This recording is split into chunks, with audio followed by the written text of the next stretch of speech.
Thank you very much. So before I kick things off, I just want to say a thank you as well to everyone for coming. This is the first time we've run an event like this at Bond, so hopefully you get value from it and hopefully enjoy it. But I want to say the biggest thank you to the speakers. So there's a number of speakers here today and people on the panel that have given time from their really busy schedules to come and share some wisdom with us, and I really genuinely appreciate your guys' time for coming to do that. In terms of what I'm going to be covering today, so we're going to be looking at trends in TA, we're going to be looking at target operating models and workforce planning. And when we're looking at all of this, we're going to be looking at through a lens of looking back 3 or 4 years to see what we can learn and looking at how we make sure we can hopefully protect the ecosystem a little bit better in TA moving forward, because it's been a pretty crazy 3 or 4 years for all of us. So before I kick things off, just a very quick bit about myself and about Bond. So my name's Ben, I'm the managing director and co-founder at Bond. In terms of what we do, we're an embedded talent consultancy. My marketing team are gonna like me here. I'm going to do a shameless free bit of market research if you don't mind. So I'd love you to raise your hands if you think you're really confident you know exactly what an embedded talent consultancy does. Feel like that? Could you raise your hand?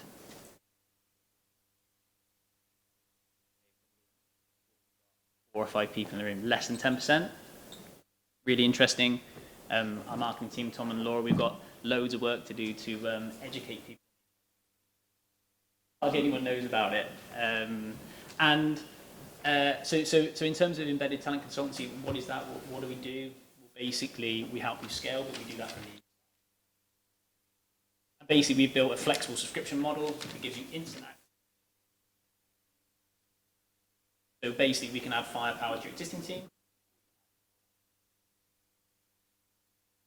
Where do we do this? We do it all over the world.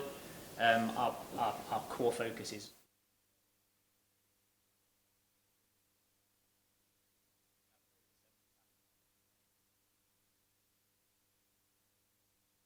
who we're embedded with. Loads of cool companies. We work with large enterprise environments like Vodafone, Ineos, Allianz, all the way through to some of the coolest clean techs, deep techs.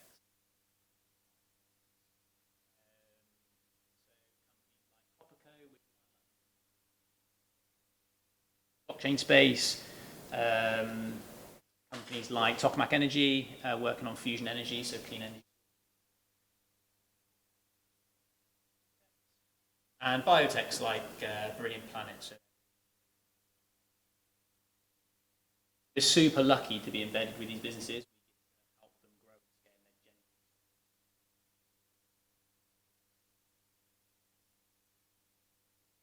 We're also a net zero company ourselves.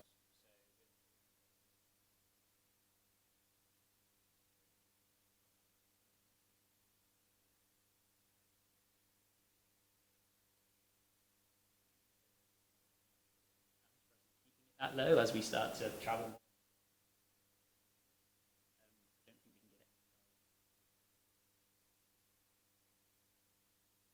That's us.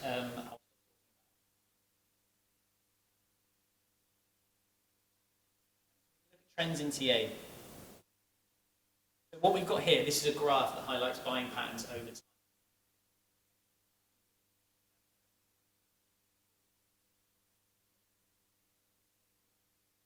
Basically shows us that trend. So in-house capability started to grow. Growing, there was a level of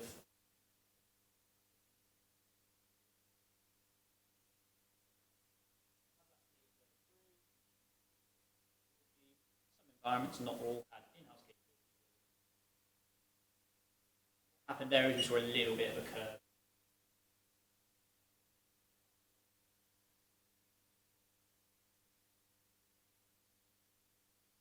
Then we saw a massive curve.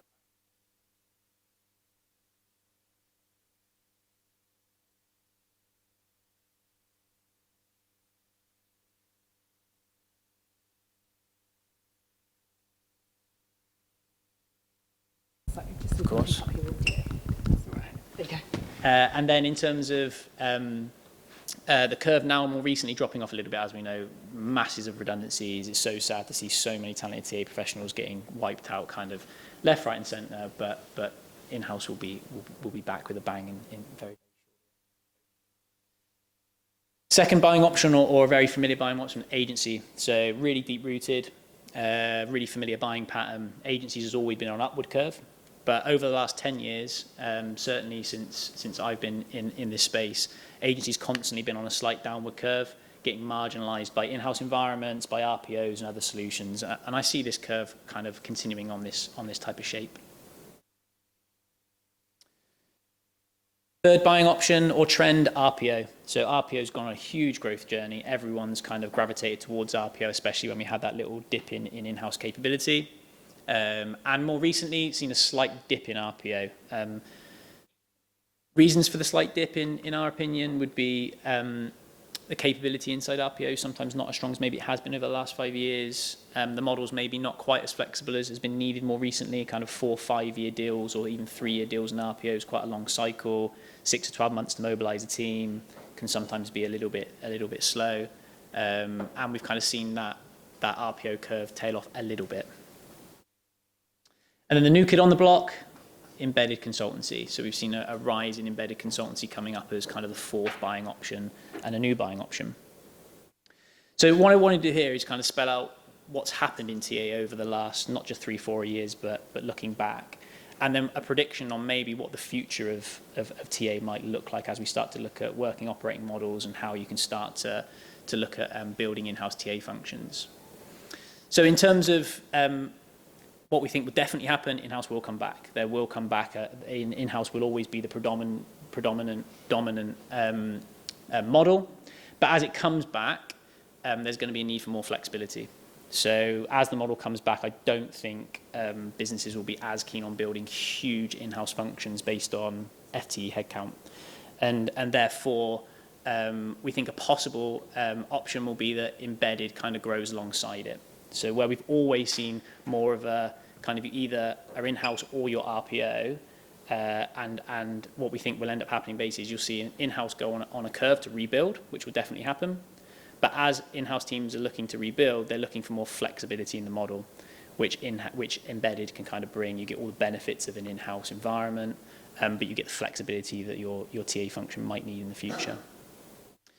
RPO, I think, will stay pretty much where it is. It will continue to be a good option to procure it alongside the talent function, and agencies will continue to make.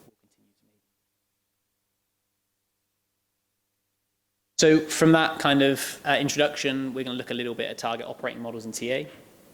So what does a good target operating model look like? So what do we know to be true? Well, we definitely need in-house capability. Somewhere in that target operating model, we need strong in-house capability. We need really strong headhunting capability, whether that's in your in-house team or in a solution. You have to have extreme capability sitting at the core of the function to headhunt people.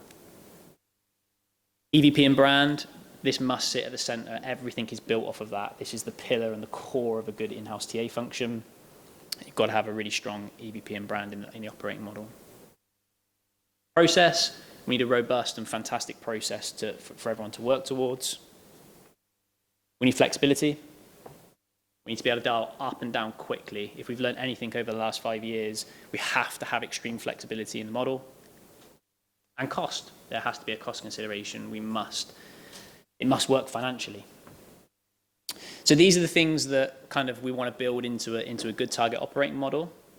And the things that people tend to struggle with could be in here. So often in in-house models, sometimes you find that headhunting capability is sometimes not as strong as companies would like or need, especially when it goes into really niche areas of headhunting. Could be technology, could be many others, but sometimes the headhunting capability is not quite there. And secondly, EVP and brand. Is the brand and the EVP quite where you need it to take that platform to market, to be able to headhunt the very, very, very best people? And sometimes what we've seen here is companies that have chosen the RPO route and kind of outsourced everything have been left with a weaker EVP and brand. There's not as much of a team and a narrative in-house that are owning that brand, curating that brand every single day because it's kind of been outsourced, and there's maybe a bit of a disconnect between the EVP. But the most difficult one, I think, that we've seen over the last sort of 5 years is definitely flexibility in the model. I think this is the one that everyone's really struggled to get into the model, is that extreme flexibility that's been required, which has been highlighted through COVID and now what we're seeing in the current market today. So to have a little bit more of a look at that demand, so what we've got here is a graph, and this highlights the volatility that we're dealing with in the TA environment. So on this curve, you can see it's super volatile, and this green line shows vacancy demand. So this is the demand cycles that we all have to deal with as TA professionals. What we've got here, this purple line, is where your in-house team could sit. So this in-house team is where your base level team could sit. And you'll see that this purple line has been fixed to the bottom line of the demand peak, so in the trough. Now, at that level, in theory, if you built your TA function like this was the operating model that you went for, you would never have to make any redundancies, right? So the bottom bit never goes too low, which means you should be able to maintain your core team. You shouldn't have to let them all go all the time. And that would be great. That would really help the TA community. It would help the TA model, longevity, and really procuring the brand and the EVP for the long term. However, that's great, but how do you deal with these massive spikes? We can't just have this level of demand. We have to be able to go all the way. And that's where you're then looking to build in flexible power. So this is a possible operating model that people might want to adopt moving forward, where you have your core in-house team that stays on that fixed line. Anything that goes beyond that fixed line, you have to bring in some form of flexible power to deal with it. This will allow you to deal with extreme spikes, but also stop you from having to cull huge volumes of your TA team every 3, 4, 5 years as we go through the cycles that we're experiencing. So what does that, or could that look like? So you've got your core team. This team never changes. It never changes. Whatever cycle you're going through, that team stays as your core team. And it deals with business as usual kind of demand levels. That team's probably working on EVP, brand, strategy. They're the advocates of everything that's going on inside your business. And they might be doing some headhunting as well. They probably will be, right? They'll be doing some headhunting, but they might not be doing it all. And then when required, you're using flexible power to get through the peaks. And that flexible power could come in all sorts of different shapes and sizes. You could have an RPO. You could use agencies. You could use embedded talent consultancy. And that potentially is an operating model that people might want to gravitate towards moving forward. So finally, I'm just going to talk a little bit about workforce planning, which links to the last bit that I've just run through. So workforce planning, kind of what I want to think about and just talk about a little bit is kind of like where does it keep going wrong, and kind of highlight that point we've just talked about in the previous slide. So this here is just a zoom in on just one of those curve cycles, those demand cycles. And what you can see here is we've got that kind of purple line where we think it could sit. And what's kind of happened in the past is all that's happened is people have basically just moved that purple line up to the top of the demand curve. So when someone says, right, we need to hire another 1,000 roles this year, how are we going to do it? What they've done is taken that FTE headcount or the demand of your in-house team, and they've moved the curve right up to the top and just said, right, okay, we're going to build a bigger in-house team with more FTE headcount. So we're going to go from a team of 10 to 50 or a team of 20 to 40. But what that means is as soon as you get up there in workforce planning, as soon as you come off that curve even a little bit, you've got to start letting people go. And that's potentially where it's kind of gone wrong in terms of for some businesses that have built huge in-house TA functions. And I think some things to think about would be learning from other business functions that you've got inside your company. So look at what other functions have to deal with huge volatility and demand. Tech would be a great one to look at. And very rarely would the tech functions that you've got in your businesses have all of their team procured on an FTE headcount. They'll all be using consultancies. They'll be outsourcing huge waves of that project work.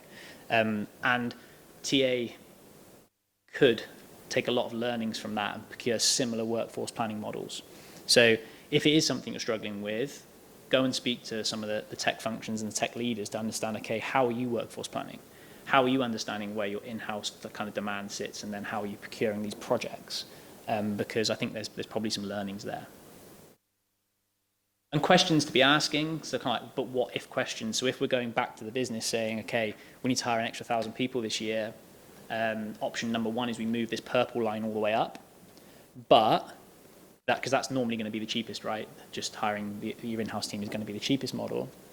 But what if demand drops by 20%? But what if demand drops by 50%? What if we stop hiring or go back to the demand we had last year? at what point would we have to make redundancies, and kind of trying to push back to senior leadership and make them understand, okay, we've got options here to procure this gap. Here's your options. They're probably going to gravitate towards the purple line, but we've got to push back as a profession to say, okay, it's your call, but here's the risk associated. If it drops by X amount, we think we're going to be in a territory we're going to have to make redundancies. And are you comfortable with that as a leadership function? Is something I think we need to be really confident in doing to try and protect kind of these huge cycles of TA redundancies. Yeah, I think that's it from me. Excellent. So we're going to go into, you're going to do it now, roundtable discussions? Well, I was going to give you a round of applause first. Oh, thank you. I was also going to open it up to see if there were any questions that anyone had for Ben.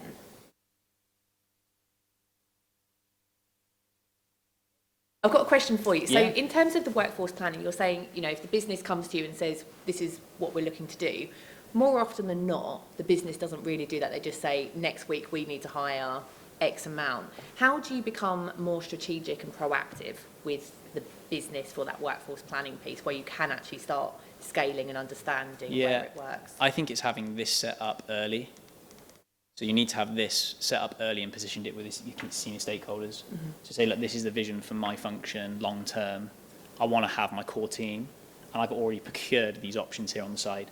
So going with it early, you know you're going to get stuff sprung on you all the time. So having that set up early with your senior leadership team, say, this is how just to make you aware, have I got your support and buy-in to run my team like this? This is my core team, it's never going to change. And I've already procured a select few agencies. I've procured an embedded talent consultancy that I want to work with, and I've procured a possible RPO that I want to work with. And I can turn any of these on inside a matter of a week. And then when that does get sprung on you and you are speaking to leadership, they're already aware, they're bought in, and you can say, look, okay, I need to do an extra 1,000 roles. Great. Here's the cost proposal to turn one of these 3 things on. Rather than being on the back foot, kind of take these models forward and try and really get your senior leadership team to support them up front.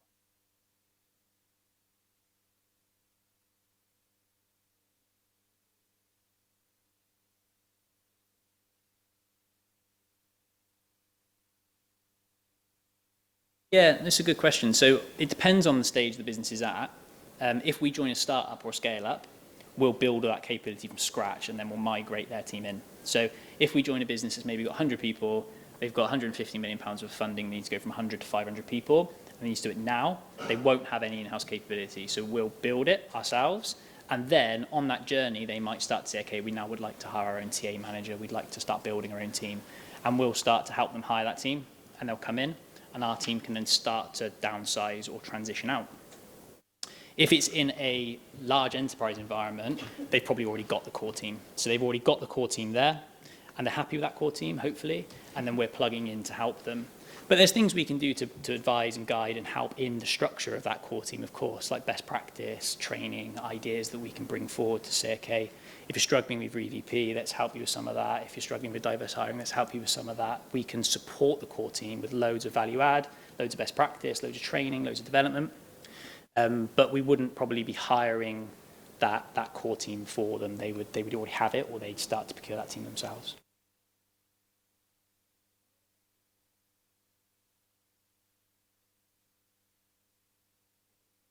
Okay, excellent. Thank you very much, Ben. That was great. Thank you. Thank you.